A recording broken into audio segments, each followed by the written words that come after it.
নমস্কার প্রিয় কৃষক ভাইয়েরা, আপনারা দেখছেন আপনাদের প্রিয় কৃষি বিষয়ক YouTube channel agriculture helper Bengali.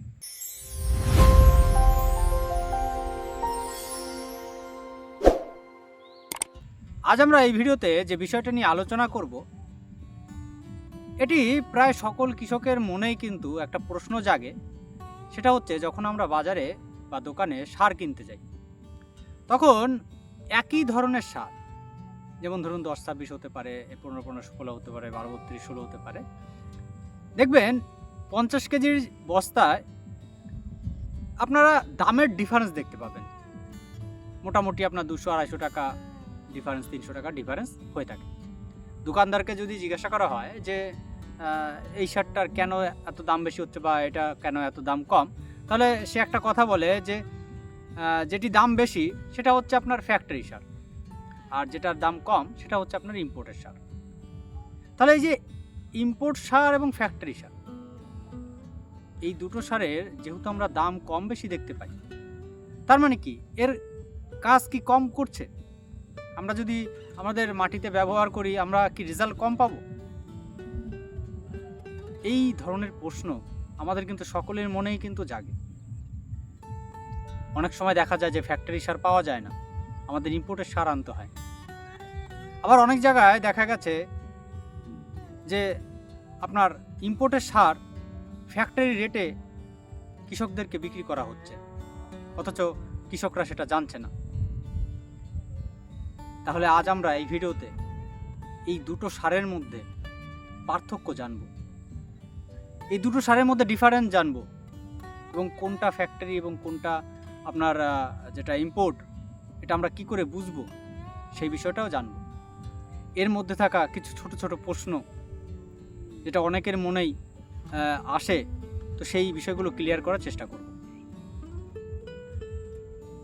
তো এখানে দুটো কথা আসে, যে একটা হচ্ছে ফ্যাক্টরি, একটা হচ্ছে ইম্পোর্ট। ফ্যাক্টরি বলতে আমাদের দেশীয় ফ্যাক্টরিতে এই সারটাকে তৈরি করা হয় এবং তারপরে সেটাকে বাজারজাত করা হচ্ছে। আর ইম্পোর্ট বলতে বিদেশ থেকে সরাসরিভাবে সারটাকে আমাদের দেশে আনা হচ্ছে এবং সেটাকে প্যাকেজিং করে বাজারজাত করা হচ্ছে। সেখানে প্যাকেজিং করা থাকে না, আমরা কি করি, আমাদের জাহাজে করে সেটা আসে এবং পোর্টে সেটা আনলোড হয় এবং সেখান থেকে প্যাকেজিং হয় এবং তারপরে আমাদের মার্কেটে নিয়ে আসা হয় বা আমাদের বাজারে নিয়ে আসা হয়, সেখান থেকে চাষিরা পায়। তো যেটা বাইরে থেকে আসছে একদম রেডি সার, সেটাকে বলা হচ্ছে ইম্পোর্ট। কিন্তু যেটা ফ্যাক্টরি, তার যে কাঁচামাল, র ম্যাটেরিয়াল, সেটাও কিন্তু বাইরে থেকে আসছে, কিন্তু সেই র ম্যাটেরিয়ালটা আমাদের এই দেশে এসে আমাদের কারখানাতে বা ফ্যাক্টরিতে সেটা কি হচ্ছে, সারে রূপান্তর করা হচ্ছে, তাকে গ্যানুয়াল তৈরি করা হচ্ছে, মিক্সার করা হচ্ছে, তারপরে সেটাকে বাজারে আনা হচ্ছে। তো এই যে একটা কথা বললাম যে দামের কম বেশি, দেখুন যেখানে বিদেশ থেকে যখন সরাসরি আমরা সারটা কিনে নিয়ে আসছি, তখন সেক্ষেত্রে কি হচ্ছে, সেক্ষেত্রে কিছু আমাদের যেটা আমরা পোর্ট শুল্ক বলে থাকি বা আমরা ট্যাক্স বলে থাকি, এরকম কিছু কিছু ক্ষেত্রে বা তার যে ভাড়ার কস্টিং, এইগুলো দিয়ে দেখা যায় যে তুলনামূলকভাবে অনেকটা খরচ কম হয়। কিন্তু যেটা ফ্যাক্টরি, সেটা কি হচ্ছে, র ম্যাটেরিয়ালটা নিয়ে আসা হচ্ছে, এবং এই যে র ম্যাটেরিয়াল আনতেও কিন্তু ওই সেম আপনার পোর্ট শুল্ক বলেন, বিদেশ শুল্ক বলেন, আপনার ট্যাক্স বলেন, এগুলো দেওয়ার পরে আবার ফ্যাক্টরিতে এসে সেটা তৈরি হচ্ছে, তার জন্য যে প্রসেসিং একটা এক্সট্রা চার্জ সেখানে কিন্তু আসছে, এবং তারপরে সেটা প্যাকেজিং হয়ে আমাদের বাজারে আসছে। তাহলে সেক্ষেত্রে খরচটা দেখা যায় তুলনামূলকভাবে একটু বেশি পড়ে। তো সেই কারণে দুটো সারের মধ্যে কিন্তু দামের কিছুটা পার্থক্য আমরা দেখতে পাই। এবার অনেকেই দেখবেন যে ফ্যাক্টরি সারের দানা খুব সুন্দর দানা হয়, এবং তার পাশাপাশি দানার যে কালার অনেকটা ডিপ টাইপের হয়, এবং যেগুলো ইম্পোর্ট সার সেগুলো দেখবেন স্লাইডলি একটু হালকা টাইপের দানার কালারগুলো হয়ে থাকে, বা অনেক সময় দেখা যায় দানার কালারটা, মানে দানার সাইজটা সামান্য ছোট হয়ে থাকে। এই দুটো দেখে আমাদের কিন্তু কখনোই এটা ভাবা উচিত নয় যে ফ্যাক্টরির সার ভালো, আপনার ইম্পোর্টের সার খারাপ। কেন? কারণ এই যে ফ্যাক্টরির সার, এর যে মাপ, আমরা যদি ধরি এনপিকে 10-26, তাহলে কি সেখানে আমাদের এনপিকের যে মাপটা থাকবে সেটা হচ্ছে 10% নাইট্রোজেন, 26% ফসফরাস, 26% পটাশিয়াম। ঠিক একই রকমভাবে এই যে বিদেশ থেকে যে 10-26টা আমরা আনছি, তার মধ্যেও কিন্তু ওই একই গ্রেড থাকতে হবে, একই উপাদান থাকতে হবে, একই পার্সেন্টেজ থাকতে হবে। এই যে পার্সেন্টেজ কন্ট্রোল করছে কে? আমাদের fertiliser board of control India, বা আমরা বলতে পারি এফসিআই। এ কিন্তু এই দুটো ফার্টিলাইজারের যে মেজারমেন্ট, এই দুটোকে নিয়ন্ত্রণ রাখছে। কারণ এই যে মাপ যদি কম বেশি হয়, তাহলে সে বাজারে আসতে পারবে না। তাহলে দুটোর মাপ যদি সমানই থাকে, উপাদান যদি সমান থাকে, তাহলে রেজাল্ট একই থাকবে। তাই কখনোই দানার কালার, দানার সাইজ দেখে কিন্তু আমরা এটাকে বিচার করব না যে এর রেজাল্ট কম বা বেশি হবে। তবে একটা বিষয় সেটা হচ্ছে, অনেক সময় দেখা যায় যে কি হয়, আমরা যখন বাজারের থেকে একটা বস্তা সার নিয়ে আসার পর দানাগুলোর মধ্যে দেখা যায় অনেকটা গুঁড়ো গুঁড়ো হয়ে যায়। তো সেক্ষেত্রে এটা কি হয়, এটা হচ্ছে লাটে যখন মালটা থাকে, সেই লাটের কারণে এই এফেক্টটা দেখা যায়। তো সেক্ষেত্রে কিছুটা সমস্যা হয় আমাদের ব্যবহারের ক্ষেত্রে, কিন্তু রেজাল্টের ক্ষেত্রে আমাদের কিন্তু কোনো রকম সমস্যা নেই। আর একটা বিষয় আমাদের এখানে জানার প্রয়োজন আছে, সেটা হচ্ছে এখানে একটা প্রশ্ন জাগে। এই যে আমরা অনেক সময় আমরা বলতেই পারি যে অনেক সময় আমরা এই বিষয়টা নিয়ে, অর্থাৎ সারের এই বিষয়টা নিয়ে গল্প শুনতে পাই। সেটা কি?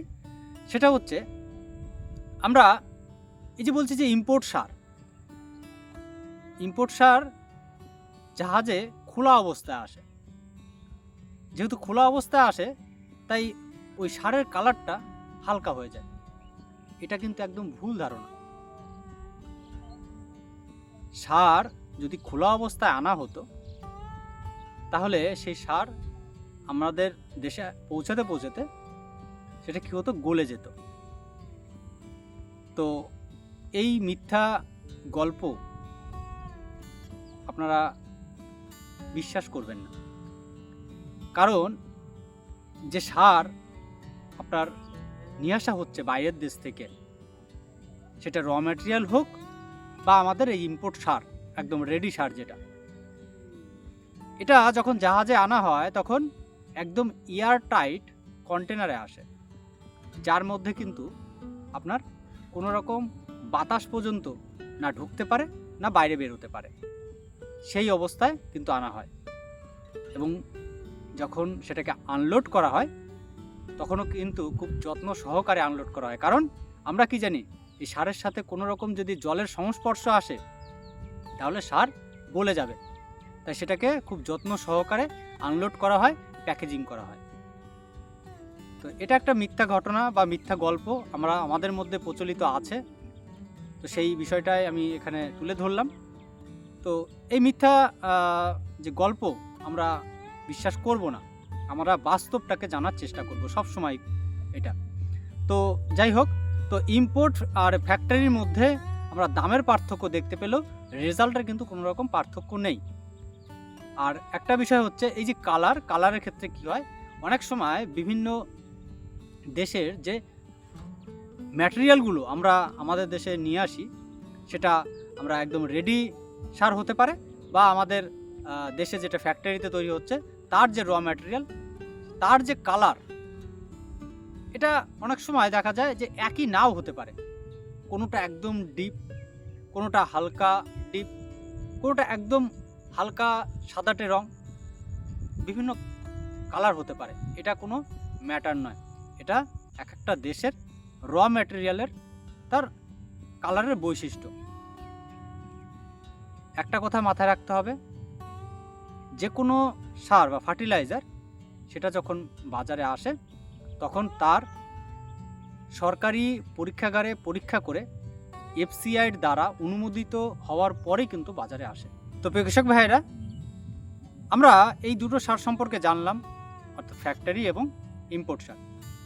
এবার কথা হলো, তাহলে আমরা দোকানে গিয়ে কিভাবে বুঝবো কোনটা ফ্যাক্টরি আর কোনটা ইম্পোর্ট?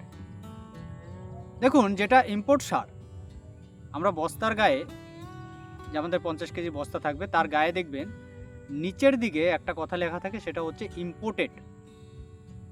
এই ইম্পোর্টেড লেখা যদি থাকে তাহলে বুঝতে পারবেন যে এটা আপনার ইম্পোর্ট সার। এবং যদি এই ইম্পোর্টেড লেখা কথাটি না থাকে তাহলে সেটা আপনারা বুঝবেন যে সেটা ফ্যাক্টরি সার, অর্থাৎ আমাদের দেশীয় ফ্যাক্টরিতে তৈরি সার। তো এই একটা উপায় দেখেই, অর্থাৎ এই একটা লেখা দেখেই কিন্তু আপনারা দুটো সারের মধ্যে পার্থক্যটা বুঝতে পারবেন। তাই কখনো আপনাদের যদি এই যে ইম্পোর্ট সার বস্তায় লেখা থাকার পরেও যদি আপনাদের বলে ফ্যাক্টরি সার, তাহলে কিন্তু সেটা আপনারা বিশ্বাস করবেন না। তো যাই হোক প্রিয় কৃষক ভাইরা, আশা করি এই ছোট্ট ভিডিও থেকে আপনাদের কিছুটা হলেও উপকার আসবে। আর যদি ভিডিওটি ভালো লেগে থাকে তাহলে ভিডিওকে একটি লাইক করবেন, ভিডিও শেয়ার করবেন, আর কেউ জানা থাকলে অবশ্যই কমেন্ট করে জানাবেন। তাহলে যে পর্যন্ত দেখা হবে পরবর্তী ভিডিওতে। নমস্কার।